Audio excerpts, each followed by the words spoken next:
безусловно, всегда появляются. Такая реакция может быть и эмоциональной.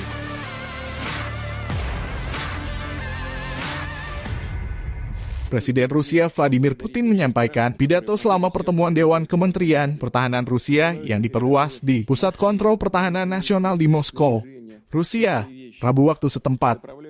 Rusia menghadapi hampir seluruh potensi militer NATO dan negara-negara barat dalam konflik yang sedang berlangsung di Ukraina.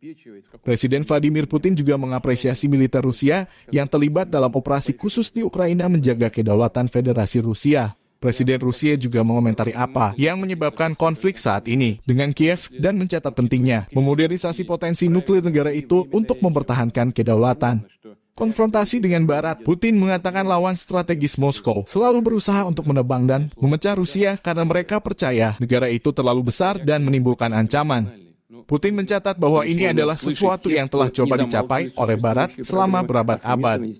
Rusia, sementara itu, selalu berharap dan berusaha menjadi bagian dari apa yang disebut dunia beradab, tetapi telah menyadari bahwa hal itu tidak diterima di sana.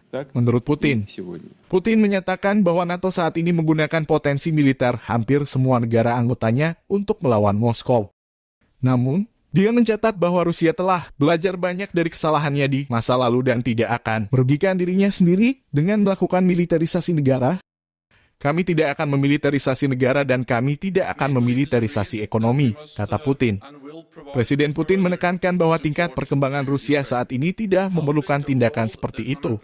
Dia menambahkan bahwa para pemimpin militer Rusia telah ditugaskan untuk mempelajari taktik dan kemampuan NATO dan telah diminta untuk mempertimbangkan informasi ini dalam pelatihan dan perlengkapan pasukan Rusia sendiri. Presiden Ukraina Volodymyr Zelensky terus menggalang dukungan negara-negara barat memberi sanksi keras kepada Rusia. Konflik Rusia-Ukraina memasuki bulan ke-10.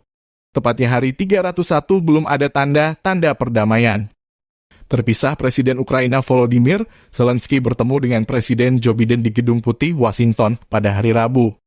Ini kunjungan pertamanya ke luar negeri sejak Rusia menginvasi sekitar 10 bulan lalu. Biden mengatakan dalam konferensi pers bahwa AS akan tetap bersama Ukraina selama diperlukan saat negara itu memasuki apa yang dijanjikan sebagai perang musim dingin yang brutal.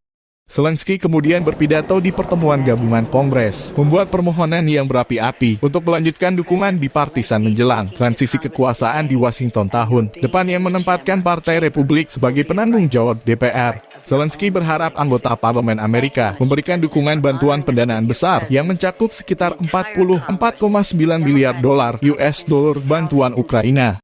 Bantuan mencakup rudal Patriot, 500 rudal presisi jarak jauh, beragam jenis roket, perlengkapan perang musim dingin, peluncur granat, tank hingga anti rudal HAR.